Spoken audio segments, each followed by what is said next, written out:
Good morning to all of you. Now we will start our writing module, and our writing task 1 is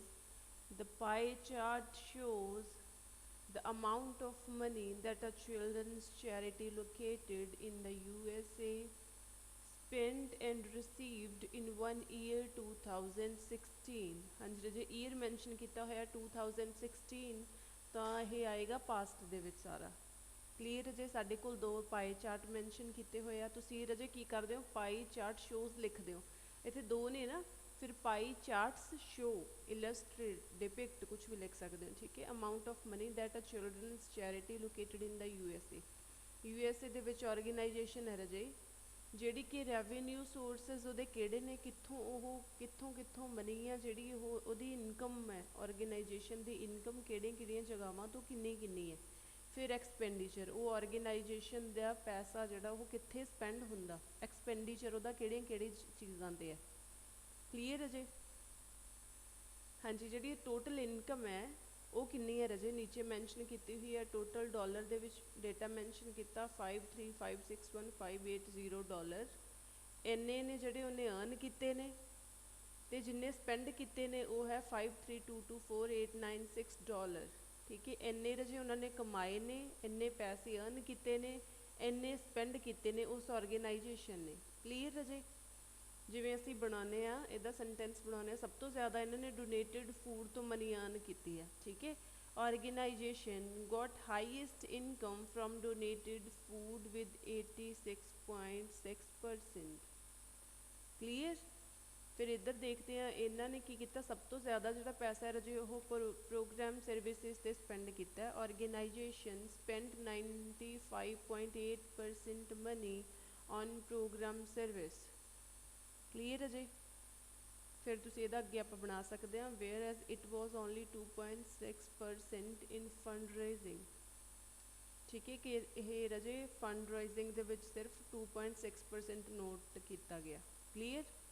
तो इधर हुण होर तो इन्होंने कितना किया इनकम है जी कितों अर्न किए ने उन्होंने पैसे होर की लिख सकते हैं रजे असीं इहदे विच कि कम्यूनिटी कॉन्ट्रीब्यूशन दे विच देखते हैं 10.4% of their trust was received from community contribution कि 10.4% रजे जी उन्होंने इनकम अर्न की सी कम्यूनिटी कॉन्ट्रीब्यूशन तो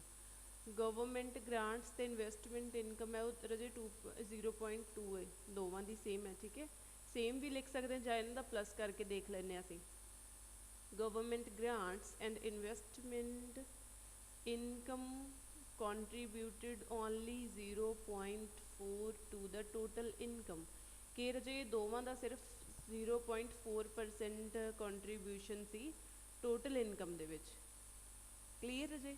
हुण मैं एक बार दोबारा तुहानूं simple words they which explain कर देनी है रजे दो पाई चार्ट मैंशन किए हुए आ एक ऑर्गेनाइजेशन मैंशन की आ पास्ट दे विच लिखना क्योंकि 2016 का डेटा मैंशन किया होया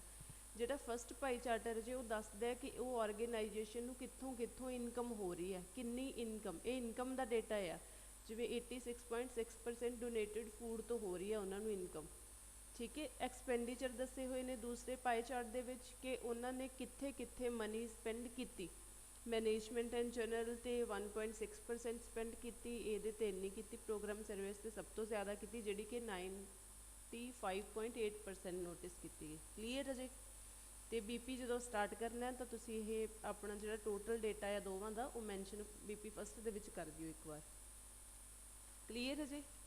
हुण असीं देखते हैं task 2 and task 2 is many people believe that formal pen and paper examinations are not the best method of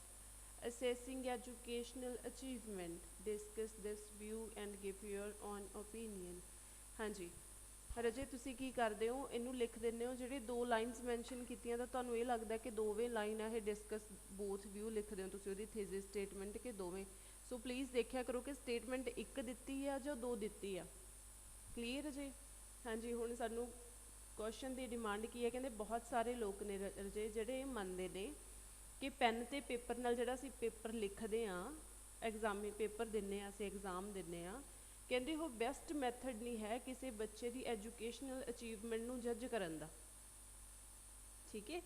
कि होर बहुत बेस्ट मैथड ने बच्चे की कैपेबिलिटीज़ नूं देखण दे। पैन ते पेपर बेस्ड एग्जामिनेशनस होंदे ने जिहड़े रिटन पेपर ने ਉਹ बेनीफिशियल नहीं। डिस्कस दिस व्यू, ये व्यू नूं असीं ने डिस्कस करना रजे कि पेपर ते पैन एग्जामिनेशनस ने जिहड़े वो बेस्ट मैथड नहीं, क्यों, रीजन की ने उन्हां दे। ठीक है, एक तरह जे असीं लिख सकते हैं ये चीज़ नूं कि जिहड़ा लर्निंग है बच्चा वो होर चीज़ां नहीं सीख सकदा। बच्चे दा जिहड़ा सारा ध्यान है सिर्फ लिखण ते रहिंदा है, जिवें स्पीकिंग बोलना किवें आ, कम्युनिकेशनस नहीं बच्चे दे इंप्रूव होंदियां। ठीक है, असीं लिख सकते हैं फॉर्मल टेस्ट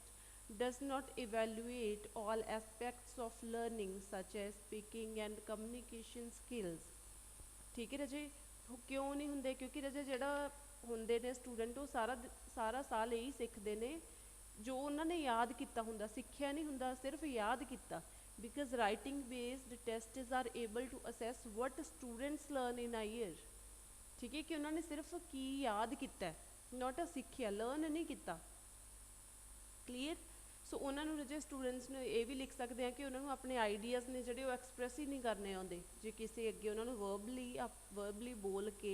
कुछ भी किसी अगे एक्सप्रैस करना तो they don't know how to express their thoughts verbally. Clear, ये भी असी आइडिया ये मैंशन कर सकते हैं रजे। ये भी लिख सकते हैं कि रजे जो पेपर बेस्ड एग्जाम होंगे तो स्टूडेंट सिर्फ उन्होंने सारा ध्यान काहदे ते हुंदा कि आ क्वेश्चन ज़्यादा पूछे जाते हैं, ये इंपॉर्टेंट क्वेश्चन है, सिर्फ इन्हों रट्टा लाया जाए। ठीक है, some students just pay focus on some aspects of curriculum that are likely to be tested। ਜਾਂ फिर लिख सकते हैं some questions that are likely to be tested कि ਜਿਹੜੇ ज़्यादातर एग्जाम्स ਦੇ ਵਿੱਚ ਉਹਨਾਂ ਨੂੰ ਪੁੱਛੇ ਜਾਂਦੇ ਨੇ ਉਹ ਸਿਰਫ ਉਹਨਾਂ ਤੇ ਫੋਕਸ ਕਰਦੇ ਨੇ। ਕਲੀਅਰ। ਜਾਂ ਫਿਰ ਹੋਰ ਅਸੀਂ ਕੀ ਲਿਖ ਸਕਦੇ ਹਾਂ ਕਿ ਰਜੇ ਉਹਨਾਂ ਦਾ ਇਹ ਧਿਆਨ ਨਹੀਂ ਹੁੰਦਾ ਕਿ ਅਸੀਂ ਸਿੱਖਣਾ ਹੈ, ਇਹ ਧਿਆਨ ਹੁੰਦਾ ਕਿ ਸਿਰਫ ਯਾਦ ਕਰਨਾ ਹੈ, ਜਿਹਦੇ ਨਾਲ ਸਾਡੇ ਕੋਲ ਇੱਕ ਹੀ ਮੌਕਾ ਆ एग्जाम ਨੂੰ पास करन दा। सो सारा ध्यान अपना की करते हैं, याद करन ते ला देंदे ने रेदर दैन सीखण तो। Students pay more focus on memorising information rather than learning and improving. कि रजे वो अपनी चीज़ों को याद रखन ते अपना टाइम ज़्यादा वेस्ट करते हैं। जदों कि असीं कह सकते हैं